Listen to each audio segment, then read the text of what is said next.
স্বৈরাচারী শাসনের পতনের পরও গণপরিবহন সেক্টরে উল্লেখযোগ্য পরিবর্তন আসেনি। যাত্রীদের প্রতিনিয়ত বাড়তি ভাড়া দিতে হচ্ছে এবং হয়রানির শিকার হতে হচ্ছে বলে দাবি করেন যাত্রী অধিকার আন্দোলন।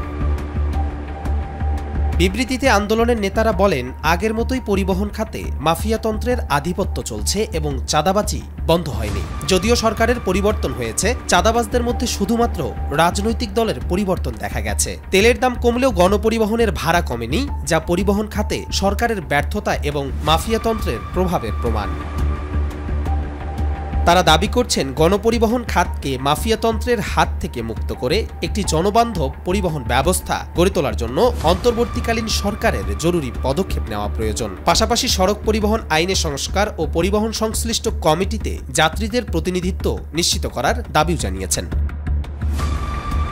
কবির চৌধুরী জয়, মাই টিভি, ঢাকা।